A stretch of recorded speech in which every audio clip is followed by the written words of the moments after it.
a 60-man body of Christian and Muslim leaders across the country are in front of you to present a short brief on our own concern and the outcome of our meetings. Before I invite my co-chair, the president of CAN, as we used to do, one of us normally speaks and the other just acknowledge. I would like to personally and most especially thank Mr. President for this very, very prompt granting of our request to meet with you. It's a very important comment we have to make to put on record of the promptness you agreed to see us and listen to our comments on this issue. I'd like to thank you most sincerely. Thank also the Chief of Staff. And this afternoon, like I've said, we are here as members of NAREC after our meeting with Academic Staff Union of Nigerian Universities on this thorny issue of continuous unnecessary strikes that kept our children, that had been keeping our children out of school into their homes. And we therefore requested ASUU to meet with us for us to hear from them. And today, after meeting with them, we are here to briefly inform you of our meeting with them so as to enable you to take decision on what is the next course. But we want to assure you of our total commitment to support the government in providing solution to this perennial problem of strikes. I would like to call on CAN President, the co-chair, to read the short address. Thank you. The Sultan of Sokoto and the President General of the Nigerian Supreme Council for Islamic Affairs, so as to save time. Your Excellency, we want to begin by appreciating you once again and your good office for granting us this opportunity of meeting with you. It is an honor well appreciated on behalf of all the members of Nigeria Inter-Religious Council and almost 200 million Nigerians who profess Islam and Christianity. Being our duty as people of faith, we shall continue to pray for you and the nation, because it is by so doing that we also help in the collective building of Nigeria. May the Almighty God continue to guide and guide you in all your undertakings. Our meeting here with you is on a single point agenda, which we consider to be of national interest. Before stating our point clearly, it will be of interest to note that since the establishment of the Nigeria Inter-Religious Council in 1999 by our two faith communities, this is the first time we are intervening in the matter we are here for today. We are compelled to intervene because, as the moral conscience of the nation, we understand the enormous responsibilities placed on our shoulders by our calling as religious leaders. We also know the expectations of Nigerians from us, since they know that you, as our national leader, are still followers in either the mosque or in the church, where we all gather together to worship. The crux of the matter is about the persistent challenge of Academic Staff Union of universities going on strike, and the need to find a sustainable solution to the perennial and destructive strikes that threaten the sanctity and integrity of our university system. This issue came to the fore while reviewing the state of the nation during the fourth quarter meeting of NIREC on December 9, 2021. At the meeting, our attention was drawn to another impending ASUU strike, and we were disturbed that the union that was on a strike for about a year during the pandemic was still contemplating embarking on another strike. We unanimously stood against it and resolved to intervene. The immediate action we took was to call ASUU to stop or suspend the strike, with a promise to meet with them after suspending the strike to know the rationale behind the perennial strikes. ASUU accepted our appeal and suspended the strike as noted in their release dated December 19, 2021. The ASUU president in the release under reference stressed, in particular, special cognizance was taken of the pledges made by the Nigerian Religious Council to make further consultations on the crisis in the coming days with a view to finding an amicable solution. Your Excellency, sir, our meeting with you today is part of our commitment to seeking ways of averting strikes. Before now, we had invited ASUU to discuss the problems they are having with the government, with them, beyond the snippets obtained by members from the pages of newspapers. The meeting was held on January 10, 2022, and ASUU stated that the bone of contention between the union and the federal government centered around 8 issues. Number 1, inconclusive renegotiation of 2009 ASUU/federal government agreement. Number 2, University Transparency Accountability Solutions (UTAS) issues. Number 3, integrated payroll and personnel information systems and distortion in salary payment challenges. Number 4, visitation panels to federal universities report issues. Number 5, funding for revitalization of public universities. Number 6, and academic allowance. Number 7, state universities. Number 8, promotion areas. While we still hope to deepen consultations in future, especially with the key stakeholders who understand the technical details, we find it imperative to, as the father of the nation, bring these issues before you, sir, and present our understanding of them, first with 1 or 2 suggestions. We can extrapolate 3 strands from the presentation of ASUU: the personnel, the institutional, and national issues. While the personnel and institutional components concern the individual members and universities respectively, the national component concerns the universities. Like 3 consecutive circles, each strand is embedded in the other, and we consider it necessary to break them down to the immediate, intermediate, and ultimate approaches or future approaches long term.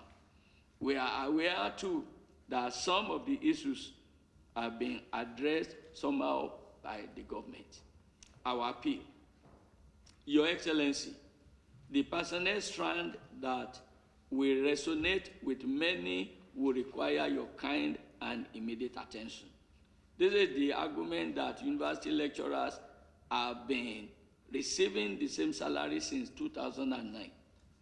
If this argument is true, especially when their salary is cross-differentiated with other workers like the judicial officers, the health officers, the security agents, etc., who have enjoyed salary increment over the period, it is worth being looked into as well for the university lecturers or teachers.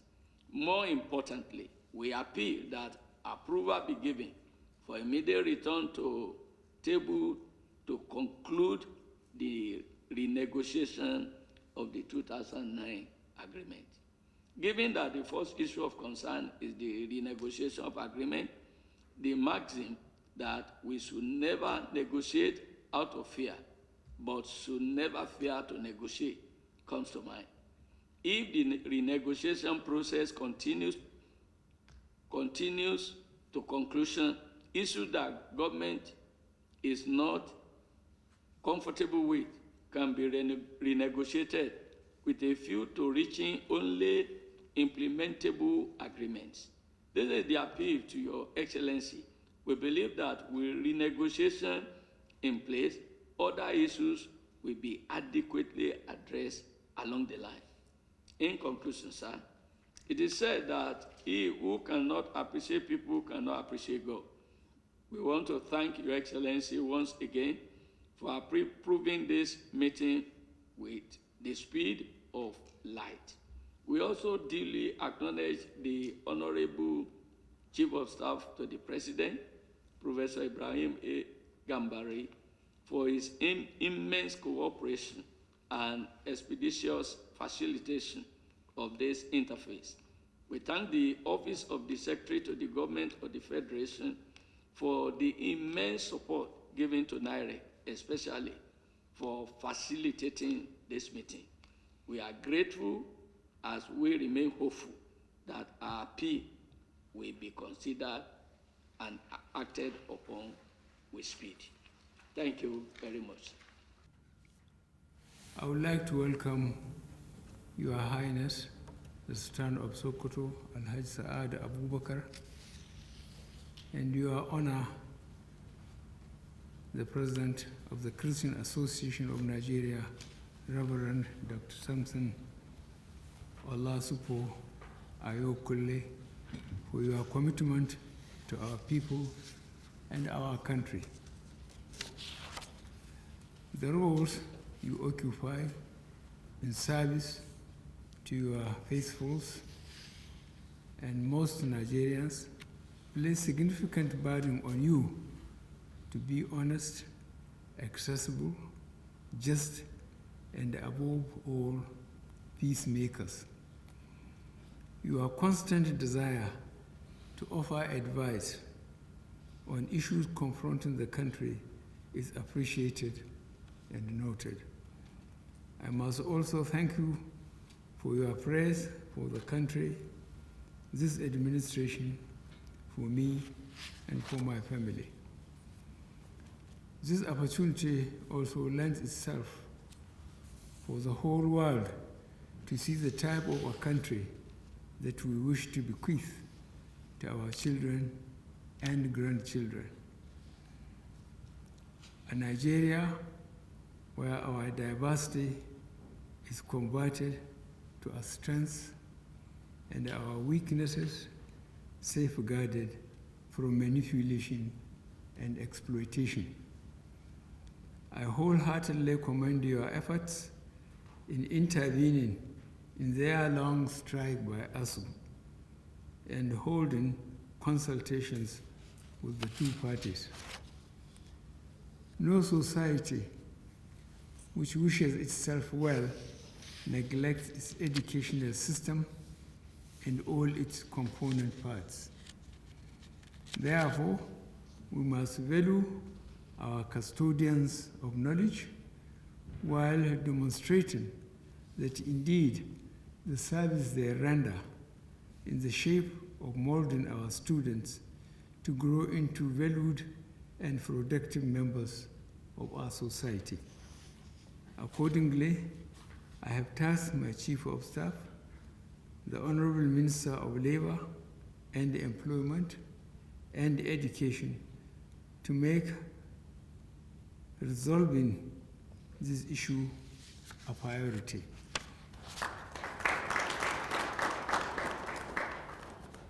I have received the following briefing from the Honorable Minister of Labor and Employment, which summarizes where we are today, given the various interested parties.